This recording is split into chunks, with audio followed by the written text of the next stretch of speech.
जैसे कि हम सब जानते हैं कि आज नेताजी सुभाष चंद्र बोस जी की जयंती है, जिन्होंने देश की आज़ादी के लिए अपने प्राणों की आहुति देते हुए इस मातृभूमि को, भारत माता को बेड़ियों से आज़ादी दिलाई।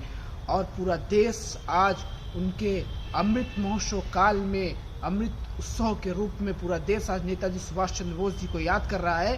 पर हम अगर नेताजी सुभाष चंद्र बोस जी के बारे में अगर हम पढ़ते हैं और उनके बारे में आम छात्रों के बारे में क्या राय है, क्या सोचते हैं, तो बताते हैं तो बहुत बड़ा विषय उनके चिंतन का मंथन होता है।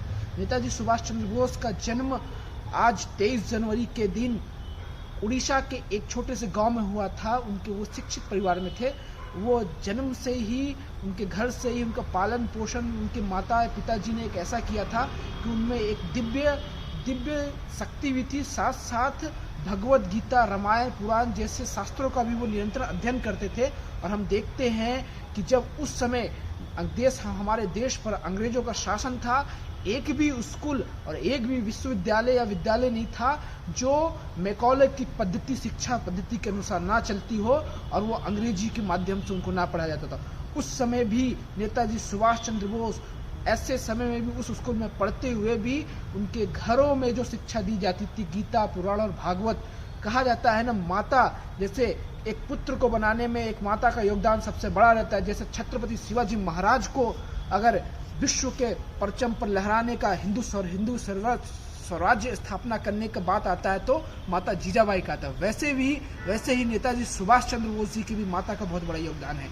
अगर उस समय उनकी माता जी भगवत गीता, रामायण और गीता का पाठ्यक्रम नहीं पढ़ाती तो नहीं जानते सुभाष चंद्र बोस जी क्या होता।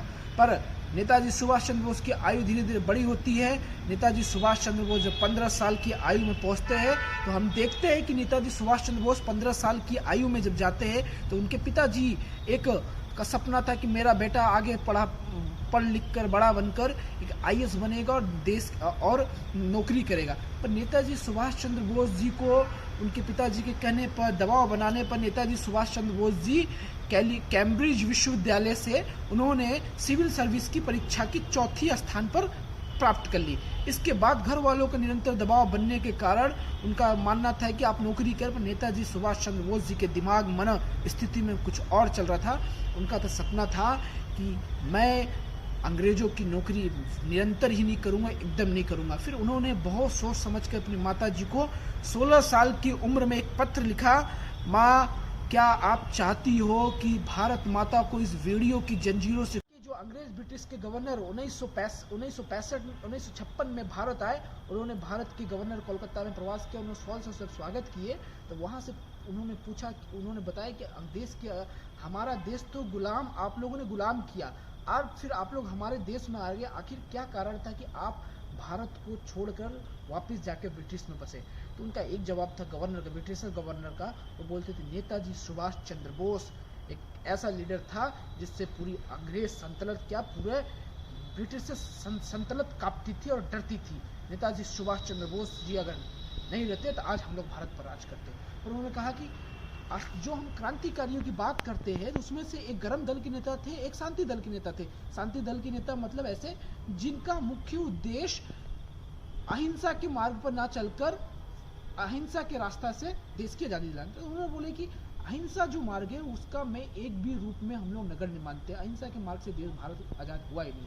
कुल मिलाकर उनका यह वक्त था कि हिंसा, जो गरम दल की क्रांति थी नेताजी सुभाष चंद्र बोस जी की, उनके द्वारा देश की आज़ादी मिली। और हम लोग दुर्भाग्य से हम जैसे जैसे आगे बढ़ते हैं नेताजी सुभाष चंद्र बोस जी के बारे में अगर हम जानने की कोशिश करेंगे तो नेताजी सुभाष चंद्र बोस जी के जीवन एक ऐसा जीवन है जो आने वाले युवाओं के लिए एक प्रेरणा का स्रोत बनेगा। और भविष्य के भारत में, देश की आज़ादी के बाद भारत में ऐसी सरकार ही नहीं बनी जो नेताजी के पाठ्यक्रम, नेताजी के विचारों को आम छात्रों के, आम विद्यार्थियों को कॉलेज कैंपस तक पहुंचाए।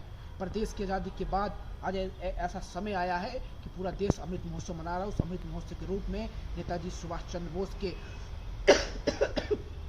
नाम पर कर्तव्य पथ हम पूरे दिल्ली में लोकार्पण किया, उनके छोटे छोटे काव्य को पढ़ाया जा रहा है। आज ऐसा लगता है कि नेताजी सुभाष चंद्र बोस की जीवनी को और देश की आज़ादी महापुरुषों को पाठ्यक्रमों की पुस्तकों में शामिल किया जाएगा।